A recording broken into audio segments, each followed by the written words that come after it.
I'm Dr. Renuka, Assistant Professor, Eye Department, Government Medical College of Bettiah. This is a presentation regarding the uveitis. The term uveitis means inflammation of the uveal tissue. Due to the close relationship of anatomical distinct part of the uveal tract, the inflammatory process usually involve the uvea as a whole. The inflammation of the iris never occur without the some cyclitis and the cyclitis without the some iritis. Coming to the classification. The Sun classification of the uveitis based on the anatomical location.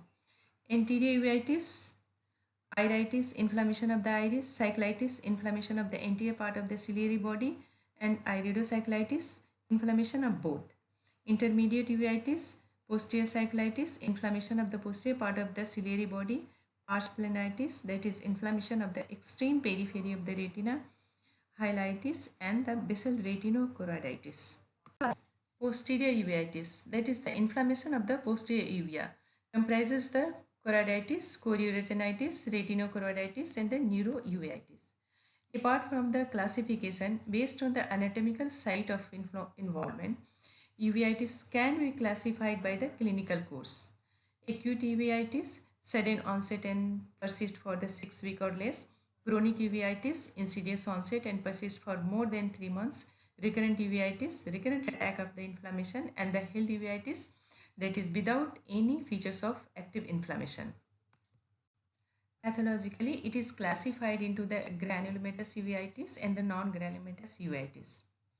Etiological Duke-Elder classification: infective uveitis, immune-related uveitis, toxic uveitis, traumatic uveitis, uveitis associated with the non-infective systemic disease, and lastly the idiopathic uveitis. Coming to the etiology of the uveitis. The etiological concept of the uveitis is proposed by the Duke-Elder are infective uveitis. Inflammation of the uveal tissue is due to the invasion of the organism. It may be exogenous infection, that is infecting organism directly gain interest into the eye from the outside through the perforating wound or the ulcer, or post-operatively. This result and the acute iridocyclitis of suppurative nature, which may turn into the endophthalmitis or panophthalmitis. Secondary infection, inflammation of the uveal tract due to the spread from the other part of the ocular tissue like cornea, sclera, and the retina. And the endogenous infection caused by the entrance of the organism from the some source of infection situated elsewhere in the body, and by the way of the blood stream reach to the eye like the tuberculosis, syphilis, gonorrhea, brucellosis, viral infection, or protozoal infection such as the toxoplasmosis. And immune related inflammation, immune related uveitis is one of the commonest occurrence uveitis. It may be caused by the microbial allergy.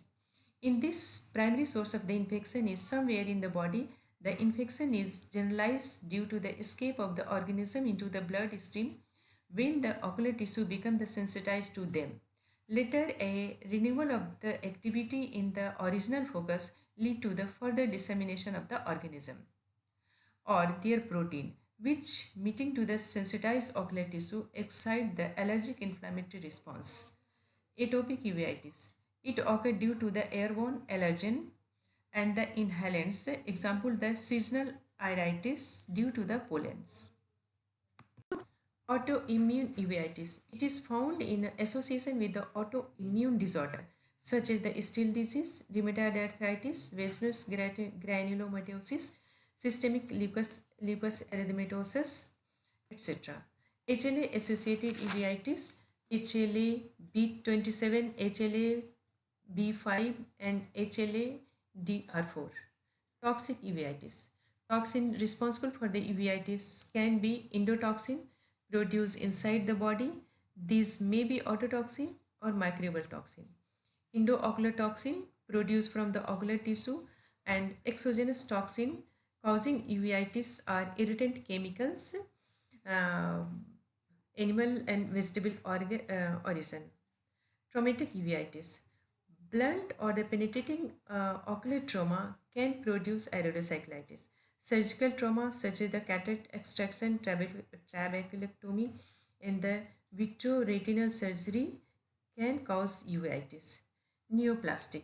Some intraocular malignant tumors such as the retinoblastoma, iris melanoma, leukemia, and the lymphoma, etc., can present with the features of uveitis. Disease associated with the uveitis like sarcoidosis, collagen-related disease that is polyarthritis nodosa, rheumatoid arthritis, disseminated lupus erythematosus, diabetic gout, etc. And finally, the idiopathic uveitis. Pathology of uveitis. Pathologically, inflammation of the uveal tract is divided into the suppurative and the non-suppurative uveitis. Wood has further classified the non-suppurative uveitis into the granulomatous and the non-granulomatous uveitis. Suppurative uveitis occurring due to the exogenous infection by pyogenic organism, example the Staphylococcus, Streptococcus, Pseudomonas, Pneumococcus, and the Gonococcus. It is characterized by outpouring of purulent exudates and infiltration of the inflammatory cells in the uveal tissue, anterior chamber, posterior chamber, and the vitreous cavity. Non-suppurative uveitis, granulomatous uveitis, is characterized by presence of the large greasy mutton fat capi which are deposited on the corneal endothelium, dense posterior synechia, clusters of the inflammatory cells on the pupillary border, Kopp's nodules, or on the peripheral part of the anterior surface of the iris, that is Busaka nodules. And non-granulomatous uveitis characterized by presence of fine KP, acute onset, and the short duration without focal lesion in the iris. Coming to the clinical feature, anterior uveitis or iridocyclitis, it is almost always present as a combined inflammation of the iris in the ciliary body. Symptoms are patient may complain of pain, photophobia, redness, blurring of vision or blurred vision or lacrimation. Pain is dominant symptoms of the acute anterior uveitis, typically worst at the night and radiate along the branches of fifth nerve. Redness is due to the vasodilatation. Blurred vision is due to the turbid aqueous vitreous exudation in the pupillary area, induced myopia due to the ciliary spasm, complicated cataract, cyclitis membrane, or macular edema. Sign: lid edema, circumcorneal ciliary congestion in the acute iridocyclitis and minimal in the chronic form. Corneal edema. KP. Exudate sticks on the endothelial surface to form the keratic precipitate and the important feature of the cyclitis and the iridocyclitis. Aqueous flare is due to the leakage of protein into the aqueous through the damage of the blood vessels. It is not necessarily sign of the active uveitis. The flare is graded from 0 to 4 plus.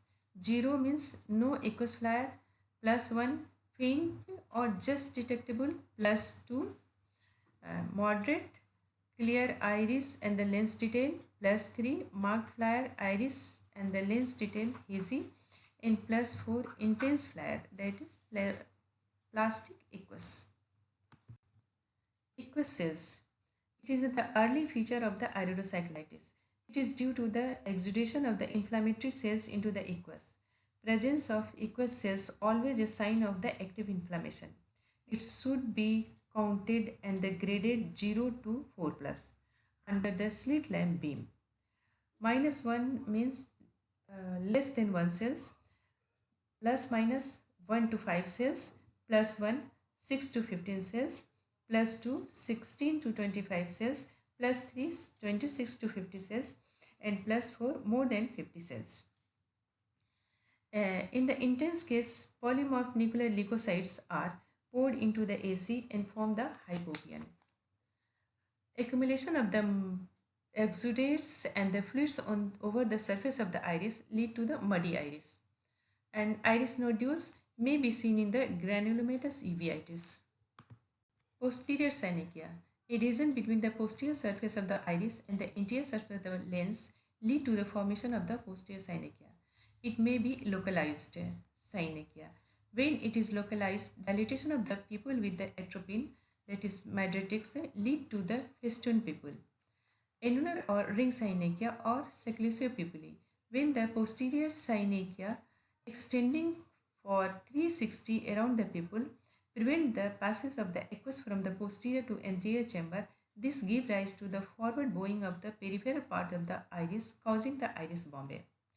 And thus, the anterior chamber angle obliterated by the apposition of the iris to the cornea at the periphery lead to the peripheral anterior synechia. Occlusio pupil is completely occluded due to the organization of the exudates.